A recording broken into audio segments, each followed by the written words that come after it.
C7 contigo. ¿Qué tal? Muy buenos días. Qué gusto poder saludarlo en este espacio C7 Contigo, un programa totalmente en vivo que se transmite a través de la multiplataforma de C7 Jalisco. Este espacio es del Instituto Mexicano de Seguro Social en esfuerzo conjunto con el Sistema Jalisciense de Radio y Televisión. Y qué gusto poder saludarlo y invito a que se quede con nosotros aquí y que participe también en el 3030-5307, que estará en espera de todas sus llamadas telefónicas, que participe con sus dudas, con sus inquietudes, con temas que tengan que ver con el Instituto Mexicano de Seguro Social. Hoy nos encuentra conmigo mi compañera Mayra Carrillo. Hoy es día de su cumpleaños, le mando un gran abrazo y muchas felicitaciones, que lo pases feliz en compañía de tu familia. Y bueno, como todos los lunes les tenemos preparados temas de interés para usted en el ámbito de la medicina y en el ámbito de las prestaciones económicas y en el ámbito administrativo. Y el día de hoy les hemos preparado un tema muy interesante que tiene que ver con todas las obligaciones patronales. Se trata de la determinación de la prima de grado de riesgo. Pero vamos a ir a una pausa para introducirnos al tema antes de presentarle a nuestra invitada de esta mañana. Quédese con nosotros.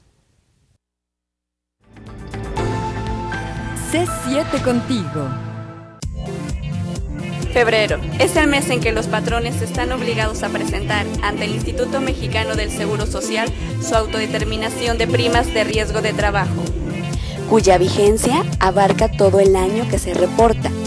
En este caso, el 2015, a partir del mes de marzo y en adelante. C7 contigo. Bueno, ahí lo tiene. Hoy es el mes para que los patrones presenten la prima de la determinación del grado de riesgo y cumplan con una de sus obligaciones fiscales en materia de seguridad social. Pero para hablarnos de este tema, nos acompaña el día de hoy Blanca Torres. Ella es la encargada de la Oficina de Clasificación de Empresas en la Delegación Jalisco del Instituto Mexicano de Seguro Social. Blanca, muy buenos días, bienvenida, qué gusto saludarte. Muy buenos días, gracias por la invitación y qué bueno que nos dan este espacio para externar las obligaciones que tienen los patrones respecto a este tema. Así es. Y bueno, platicando ya sobre el tema, ¿por qué no nos explicas qué tiene que ver o a qué se refiere esto de la determinación de la prima del grado de riesgo? Bueno, si lo vemos de una manera conceptual, yo definiría que es una acción mediante la cual los patrones determinan su prima de riesgo en relación a las cuotas que deben de cubrir en el seguro de riesgos de trabajo, declarando toda su siniestralidad que registraron durante el año 2014. ¿Cuándo se tiene que presentar esta declaración? ¿Cómo lo hacen los patrones? Ok, perfecto. La determinación es una obligación que está contemplada dentro del artículo 74 de la Ley del Seguro Social.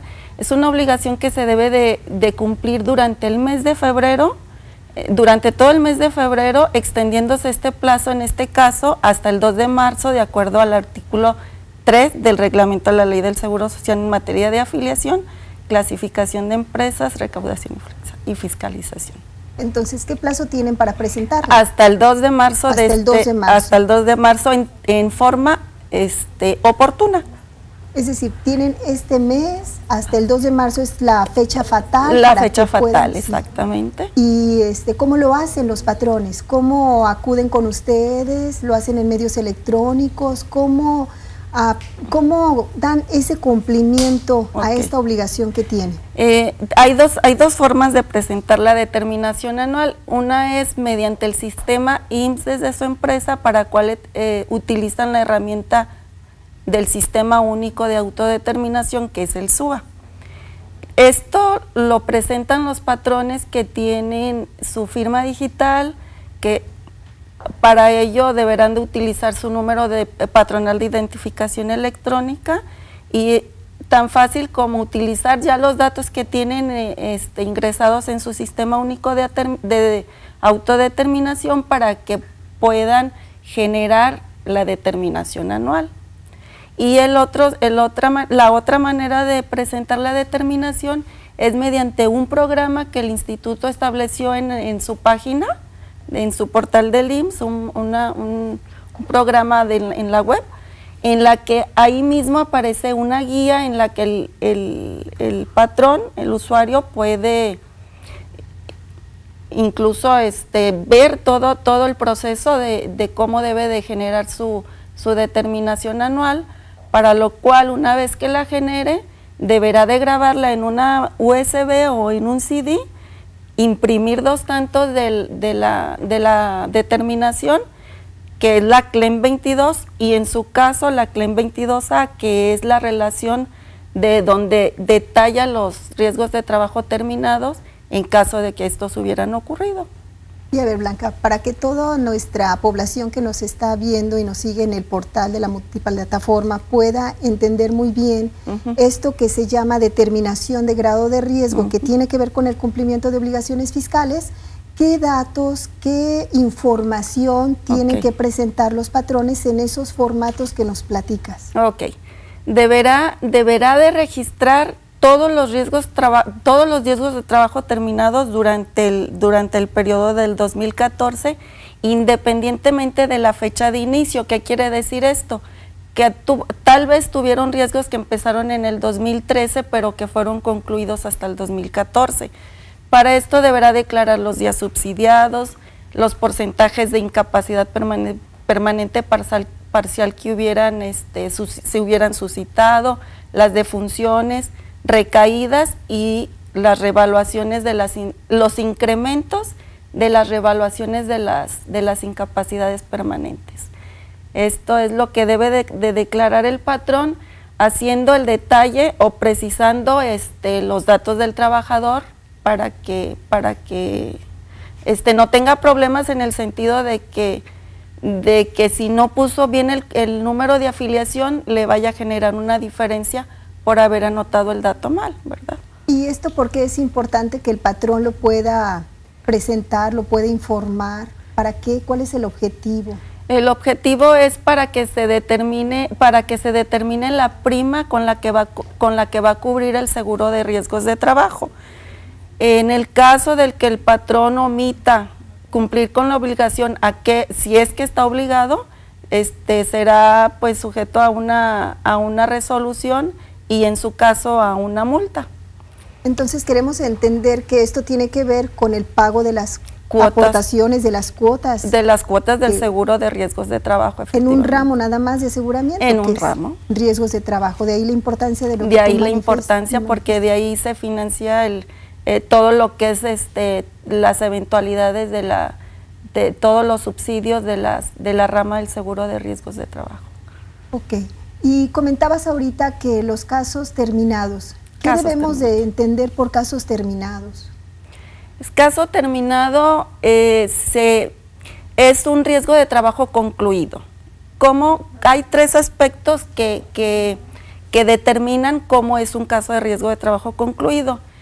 El riesgo de trabajo concluido puede ser por una ST2, que es un dictamen de alta médica, cuando ya el médico dice, este trabajador ya está apto para trabajar y ya se puede presentar.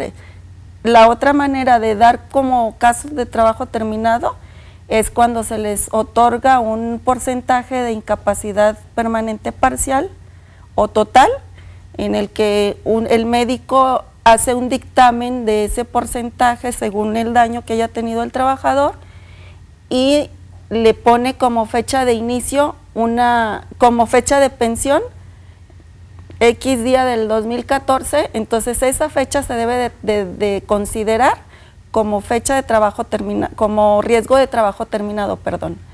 Y la otra manera, pues, es la defunción. Y esto que nos platicas, por ejemplo, yo sufro un riesgo de trabajo en mi empresa.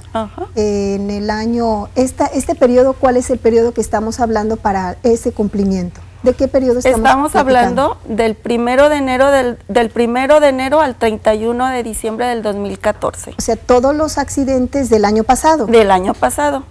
Supongamos, yo sufro un accidente en enero del 2014 y ese accidente pues nada más me dejó un periodo de temporalidad. Así es. Ese es el accidente que tengo que reportar. Sí. ¿En qué aspecto? ¿En días? ¿En tipo de accidente o cómo? Si el accidente nada más tuvo consecuencia días subsidiados porque nada más se le otorgaron incapacidades temporales, deberá de declarar los días subsidiados que le generó ese riesgo de trabajo. Y si fue, por ejemplo, una defunción desafortunada que también se puede presentar. también se tiene que declarar. Así es, también se tiene que declarar. ¿Y eso en qué impacta o en qué afecta o en qué beneficia a la población? Son muchos aspectos los que abarca lo que usted me pregunta. En primera, si por ejemplo el patrón no declara esa determinación, esa defunción, perdón, se va a ver afectado por una resolución, ¿sí? Si el patrón dice, este riesgo de trabajo fue terminado en el 2014, si el patrón no dice que ese riesgo de trabajo fue terminado en el 2014, entonces se dejan de recaudar esas cuotas que son muy importantes para que se subsidie el seguro de riesgos de trabajo. Ok. Sí. Antes de irnos a un corte, estamos platicando sobre la determinación del grado de riesgo con nuestra invitada Blanca Torres del área de clasificación de empresas. Nos vamos a ir a un corte y le recuerdo nuestro teléfono en el estudio 30 30 53 07. Llámenos y participe. Regresamos.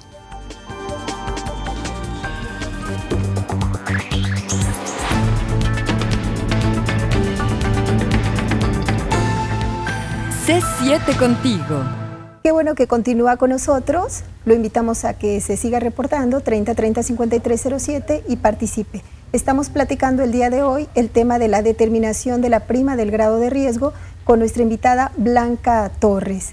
Y platicábamos un poquito, Blanca, en el espacio, ¿cuántos patrones tiene Jalisco para que tengan este cumplimiento de obligación? Ok, en la actualidad Jalisco cuenta con un padrón de 80,299 patrones, de los cuales, si me permite ver, el 57% de esos patrones está obligado a presentar su determinación anual. Estamos hablando de 50 y tantos mil patrones. De alrededor de 40 y tantos mil, alrededor de 46,000 patrones más o menos están obligados a presentar su determinación anual. ¿Cómo se identifica qué patrón tiene obligación de presentar la declaración? Ok, mire. Los patrones que al momento de calcular su prima, esta resulte diferente a la del año inmediato anterior. Quiere decir que haya disminuido o aumentado de acuerdo a como lo señala el artículo 74 de la Ley del Seguro Social, en donde dice que los patrones están obligados a revisar su siniestralidad para determinar si esta queda igual, aumenta o disminuye, para lo cual deberá aplicar la fórmula contenida en el artículo 72 de la misma ley. Entonces, si la prima va a ser diferente a la del periodo inmediato anterior, está obligado a presentar su determinación. ¿Y esto cómo lo puede saber? ¿De los datos que él mismo proporcione, de estos accidentes que estábamos platicando? Esto lo puede saber cuando él está obligado a llevar un registro pormenorizado de todos sus accidentes de trabajo, desde el principio hasta el término del accidente. Para ello deberá establecer sus propios controles con la documentación e información que él genere, así como que el instituto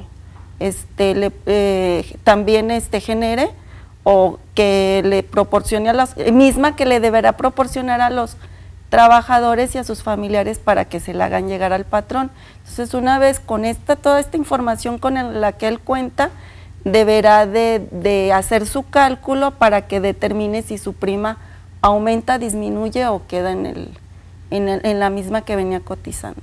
Y estas primas, ¿hay primas mínimas de acuerdo a las actividades o que realizan los patrones? ¿Hay primas mínimas, hay primas máximas o todos pagan igual en una misma proporción? ¿Cómo es esto?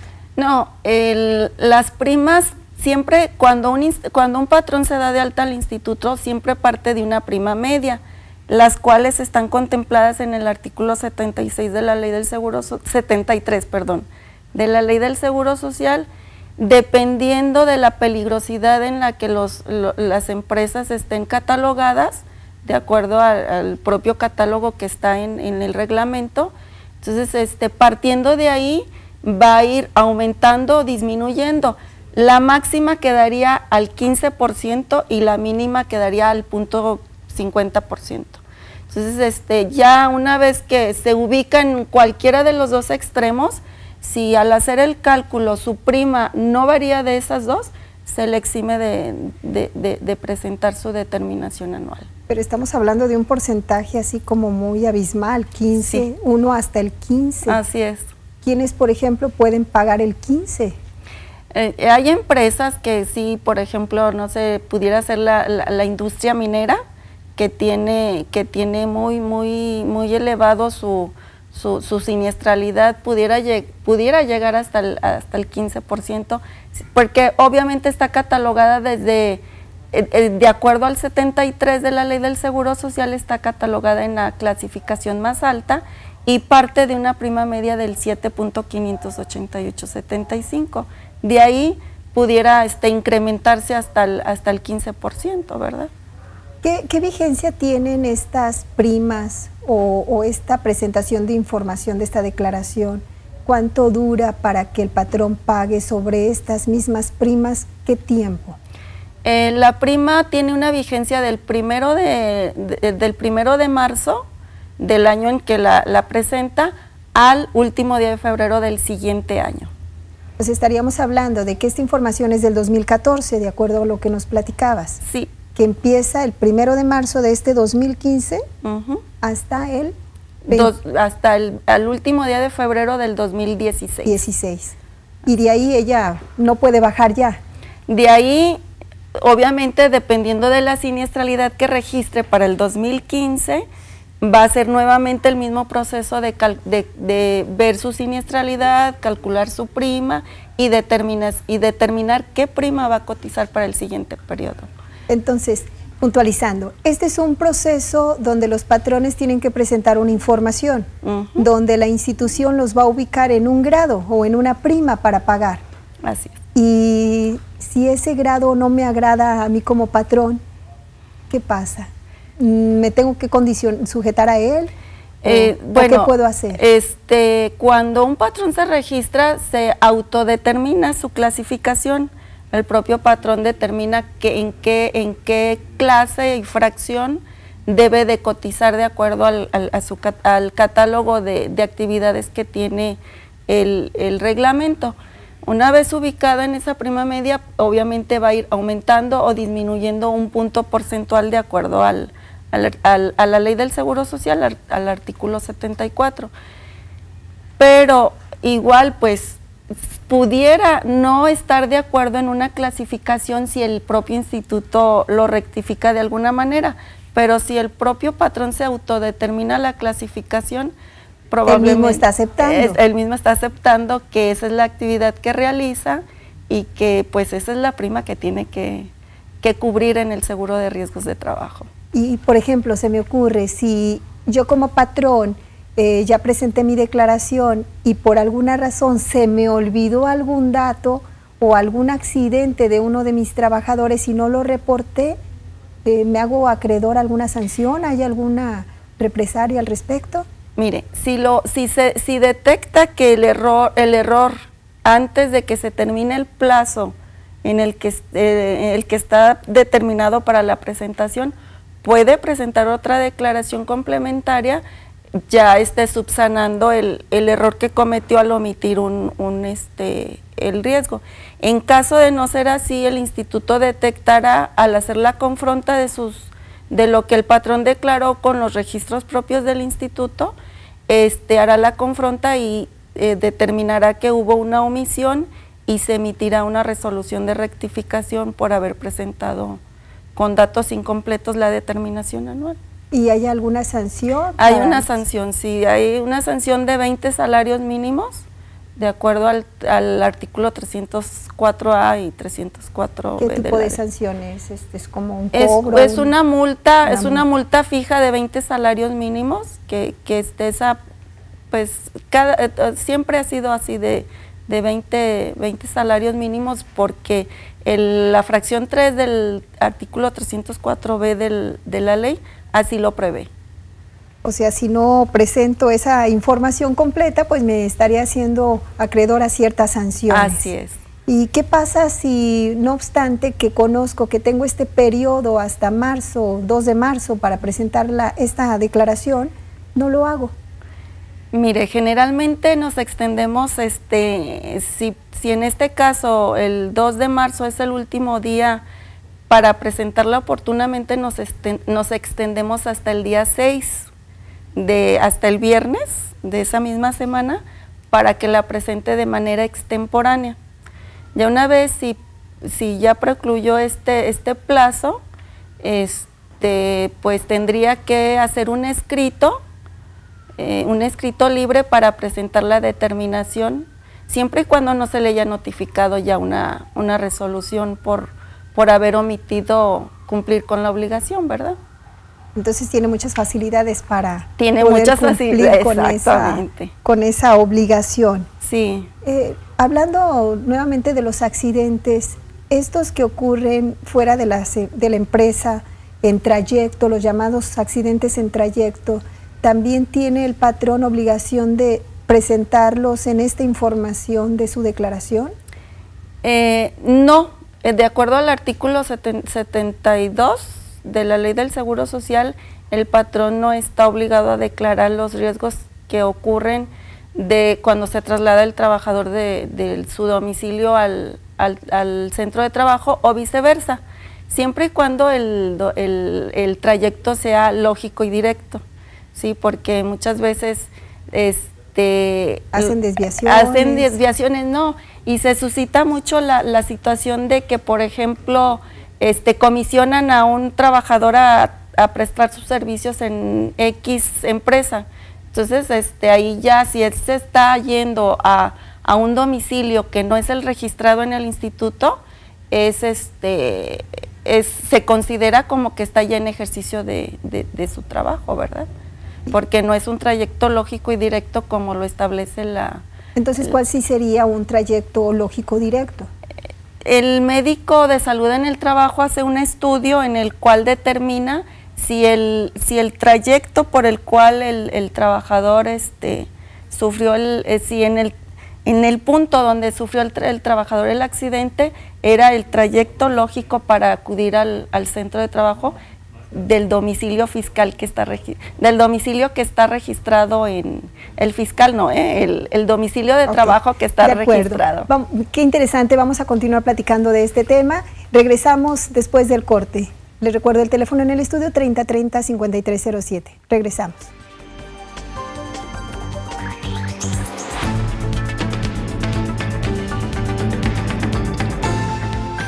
C7 contigo. Gracias por continuar con nosotros. Pues ahí lo tiene en la cápsula, la importancia de presentar esta declaración para evitarse sanciones y también para realizar algunas acciones en materia preventiva que les disminuyan sus riesgos de trabajo y con ello puedan pagar menos. Seguimos platicando con nuestra invitada Blanca Torres. Blanca, ¿qué pasa si un patrón en este periodo no presenta su declaración? Hace ratito comentabas alguna especie de sanciones. A mí me gustaría que compartieras con el público, por ejemplo, en el año 2014, quiénes no presentaron y qué impacto pudieron tener. Bueno, de acuerdo a las cifras que del año pasado, de 46,000 patrones alrededor que estaban obligados a presentar su determinación, hubo una omisión de 12,558 patrones que no presentaron la determinación anual. Para esto es importante señalar que más de 11,000 fueron solamente de patrones que tienen menos de 10 trabajadores, lo cual sí les impacta y de manera fuerte, en el sentido de que cuando un patrón tiene menos de 10 trabajadores, de acuerdo al artículo 72 del Seguro Social, tienen la opción se consideran omisos los que están obligados, pero este patrón tiene la opción de presentar o no presentar su determinación, ¿sí? De cierta manera dice, bueno, me da la opción, no estoy obligado, pero sí le afecta en el sentido de que si no la presenta y debió presentarla porque su prima variaba, el instituto lo ubica en la prima media de su clase. ¿Qué quiere decir esto? Que a lo mejor ya iba en el punto, no sé si estaba en la clase quinta, que es la prima media más alta, y si ya estaba en un punto 1.588, por decir un ejemplo, lo ubicamos nuevamente en la 7.588, porque él optó por no presentar su determinación y cubrir la prima media de su clase. Entonces sí hay una afectación importante, importantísima, porque esto tiene que ver con las cuotas con las cuotas, sí. Es decir, a más riesgo es más cuotas. Entonces, aquí el problema es para estos patrones que cuentan con poquitos trabajadores, que si ya van disminuyendo año con año y de repente no la presentan, entonces se van hasta la prima media de su clase, lo cual sí les afecta en lo económico bastante.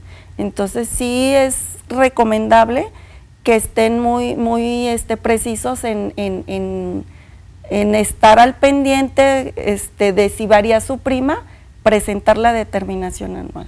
¿Y qué está haciendo el Instituto Mexicano de Seguro Social al respecto, como para orientar a los patrones en este sentido sobre todo, y que no les afecte innecesariamente en su aportación? Pues se están haciendo campañas, se dan pláticas en la propia delegación, se están dando pláticas para que acudan y ahí externen las dudas que pudieran tener.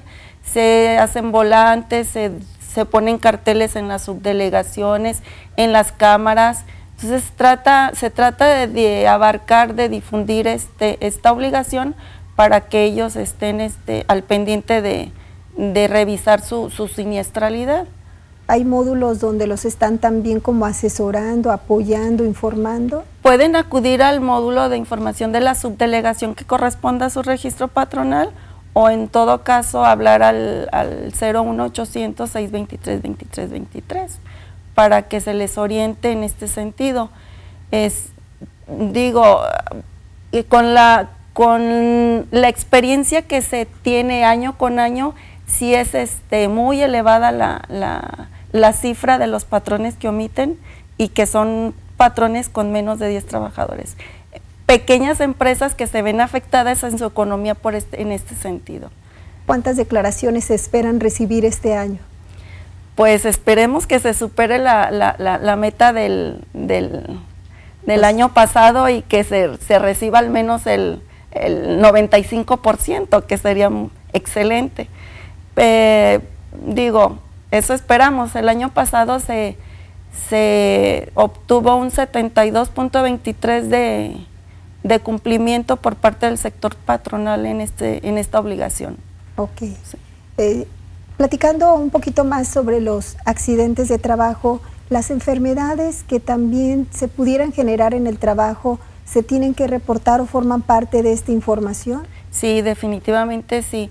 En este sentido, muchas veces los patrones como que se olvidan un poquito de que muchos trabajadores pudieran reclamar una enfermedad de trabajo y que independientemente del año en que se otorgue ese dictamen por enfermedad general de trabajo, ese dictamen de enfermedad de trabajo, el patrón está obligado el patrón de la empresa donde se genera esa enfermedad está obligado a declarar esa enfermedad cuando se otorgue el dictamen, aunque no se haya empezado el trabajador a reclamar dicha enfermedad en el 2010, por ejemplo.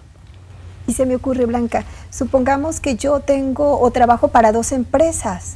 ¿Qué pasa? Sufro un accidente con una de las empresas. ¿Las 2 empresas tienen la obligación de presentarme o dar la información de ese accidente que me ocurrió? No, únicamente la empresa en donde ocurrió el accidente de trabajo.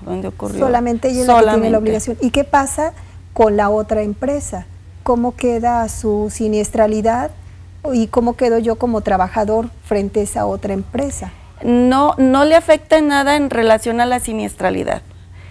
Lo único aquí, pues, como va a estar incapacitado el trabajador, obviamente la otra empresa tiene que alimentar su SUA para que al momento que él determine el salario, los trabajadores promedio expuestos al riesgo, se vea pues afectado en ese sentido, para que en su sistema no le considere ese trabajador como trabajador expuesto al riesgo porque estuvo incapacitado.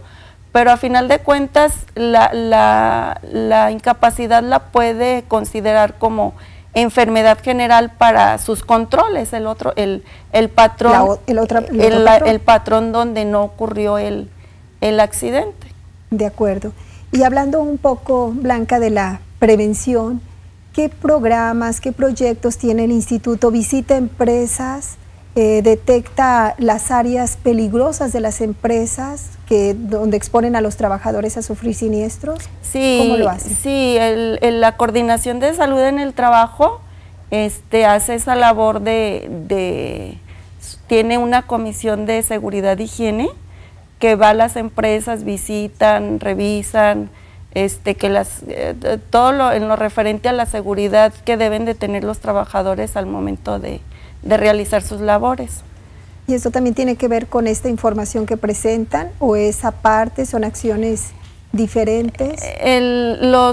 Hay una acreditación que da la Secretaría de Trabajo y Previsión Social a las empresas, de acuerdo al artículo 72, a las empresas que tienen la administración para lo de la prevención de accidentes de trabajo. Esta acreditación, muy poquitas, de hecho el año pasado en Jalisco no hubo ninguna empresa acreditada por parte de la Secretaría de Trabajo y Previsión Social en este sentido. ¿Por qué? Posiblemente no cumplan con los requisitos, ¿verdad? La Secretaría de Trabajo y Previsión Social está también en concordancia con la Comisión de Seguridad e Higiene del Seguro Social para estar pues revisando todo cubriendo todo este aspecto de la prevención de accidentes. Cuando una empresa está acreditada ya por la Secretaría de Trabajo y Previsión Social, ella puede calcular su prima con el factor del 2.2 en lugar del 2.3, pero para esto tiene que adjuntar la acreditación. Ha ocurrido que muchas empresas adjuntan los programas que hacen para la prevención y todo eso, pero no la acreditación, y eso genera que se les emita una resolución. En estas empresas que comentas, ¿cómo identifican aquella empresa que la institución, el IMSS, tendrá que ir a supervisar, a revisar, junto con la Secretaría de Trabajo? ¿Lo hacen conjunto, lo hacen aislado? Como eso lo coordina la salud en el trabajo, yo digo, igual no soy así como muy conocedora del tema, cómo se organizan en ese sentido salud en el trabajo y la Secretaría de Trabajo y Previsión Social. Pero lo importante es que lo hacen. Lo hacen, o sea, sí queda constancia pues de que están revisando en ese sentido a las empresas. Pues ahí lo tiene, es parte de todas las acciones que debe de estar realizando el Instituto Mexicano del Seguro Social. Nos vamos a la última pausa y regresamos.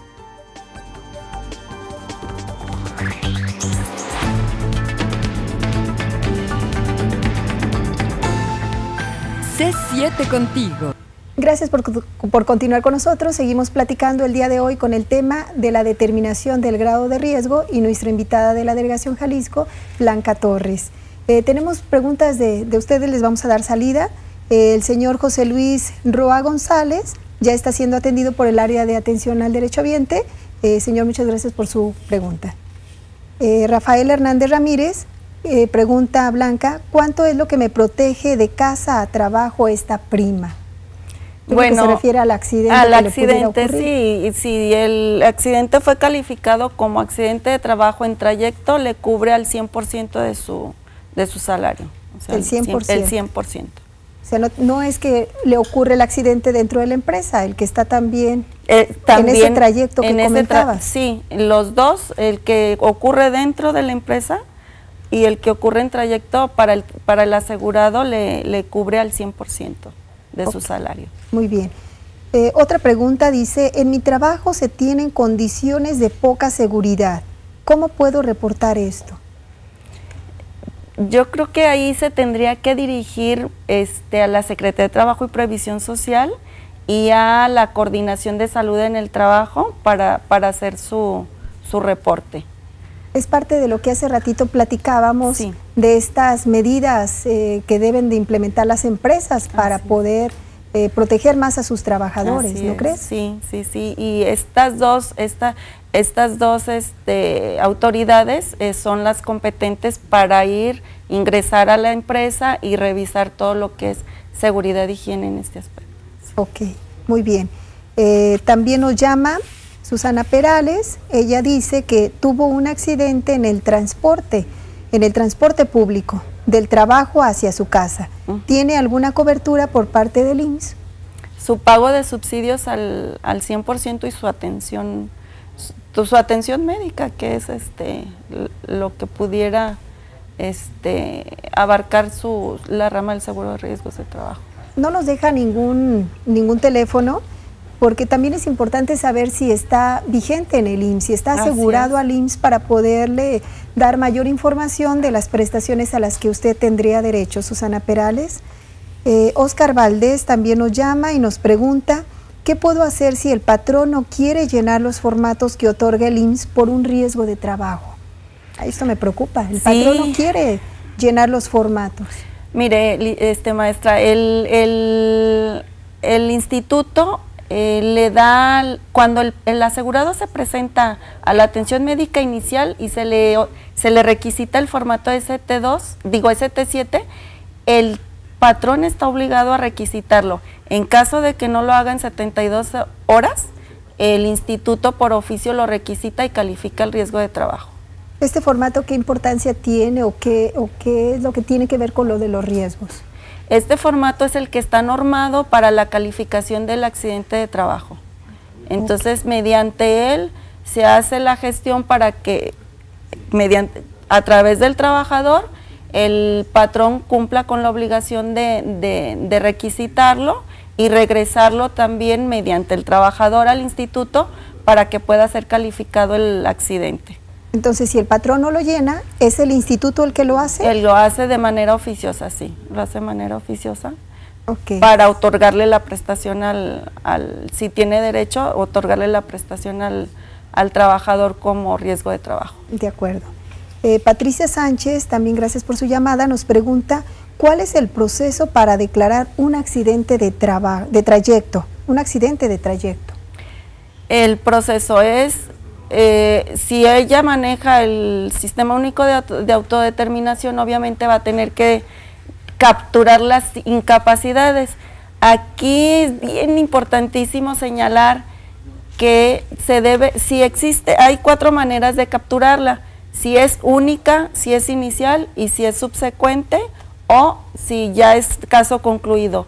Si ella en su SUA no determina que es un caso concluido por una ST2, al momento que genere su determinación no le va a jalar ese riesgo de trabajo para hacer el cálculo de la prima. Entonces, es bien importante que los casos concluidos en su sistema del SUA queden como caso concluido y no pendiente de concluir. Porque eso también puede traer una repercusión. Así es. Para esto ella puede entrar a su programa del SUA, ver reportes y ver los RTT, que son los riesgos de trabajo terminados, y al hacer ella esta extracción del reporte, se puede dar cuenta cuáles tiene pendientes de concluir y cuáles tiene ya como terminados. De acuerdo. Gloria López, gracias también por su llamada. Ella pregunta, tuve un riesgo de trabajo, pero no me lo calificaron como tal. ¿Qué puedo hacer? Pues no estoy conforme. Ahí tendría que presentar su inconformidad ante el instituto para que revise nuevamente su caso, ¿verdad? Pero ella, me llama la atención, dice, tuvo un riesgo, ella dice que sí hubo un riesgo, ¿quién determina o quién toma la decisión de considerar si es o no un riesgo? El médico de salud en el trabajo, él es el que toma hace los cuestionamientos, el análisis, la revisión, y él determina si es o no un accidente de trabajo. Entonces, si no lo fue, ¿cuál sería la variable?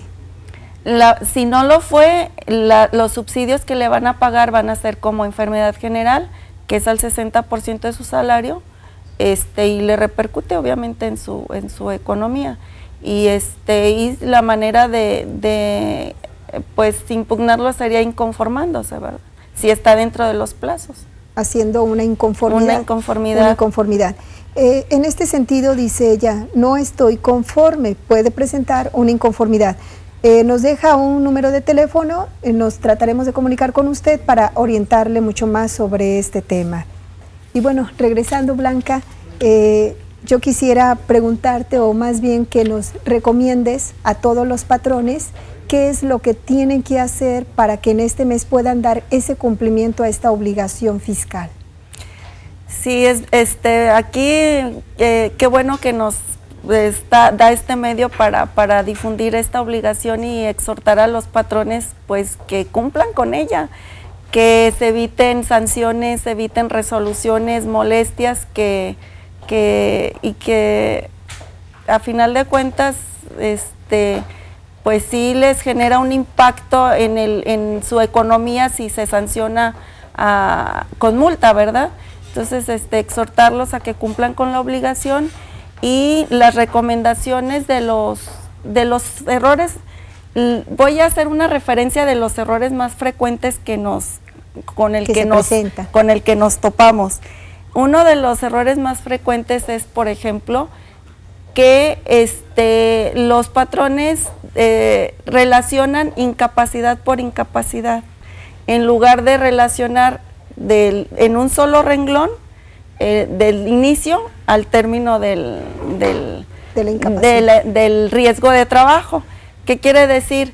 Que cuando el patrón lo presenta de esa manera, se emite una resolución porque no declaró el riesgo desde el inicio hasta el término, sino que lo declaró segmentado. Entonces estos son errores administrativos que pueden evitarse y que nosotros ya también nos genera trabajo en el sentido de que emitimos una resolución innecesaria y el patrón tiene que hacer sus aclaraciones correspondientes. Entonces, que detallen bien el accidente de inicio a término en un solo renglón. Otro de los errores frecuentes es que presentan la determinación con la prima anterior errónea.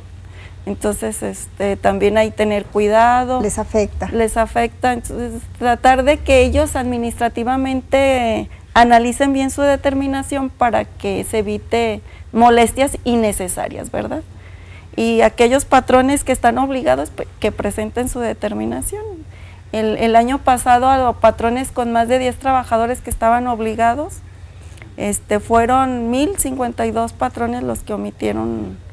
Entonces, declara su determinación, y alrededor de 2,000 aquellos que se les rectificó la prima por haber presentado su determinación con datos incompletos o falsos, ¿verdad? ¿Y son muy caras las multas que imponen? 20 salarios mínimos vigentes, sí, del DF.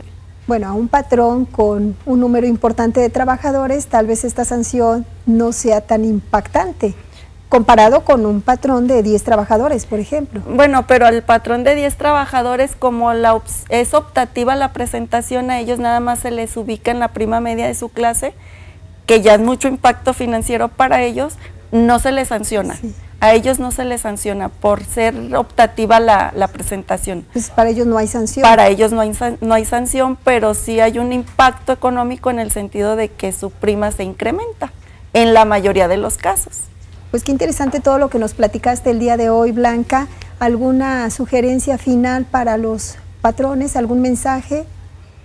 Puntualízales la invitación de que presenten su declaración. Sí, exhortarlos a que presenten su determinación, que lleven un registro de sus accidentes de trabajo ocurridos, para que no omitan ninguno. En el caso de que pudieran tener duda de que el trabajador o el familiar del trabajador no haya hecho llegar el documento que le expide el IMSS, puede solicitar la información a la unidad de medicina familiar que corresponda a ese trabajador, puntualizando los datos del trabajador para que le puedan proporcionar la información que él requiere sobre ese riesgo de trabajo. Pues con esto concluimos este tema del día de hoy con todas las recomendaciones hacia los patrones. Es un mes importante para que puedan presentar esta declaración de la prima de grado de riesgo, se evite sanciones y pues bueno, con ello logre cumplir con estas obligaciones tan importantes para que el Instituto Mexicano del Seguro Social siga cumpliendo también con esta gran misión de garantizar la seguridad social a toda la población. Bueno, lo esperamos la próxima semana con un programa más. Muchísimas gracias, Blanca, por tu participación y toda tu explicación. Al contrario. Lo esperamos la próxima semana con un tema más del Instituto Mexicano del Seguro Social. Que pase usted una bonita tarde.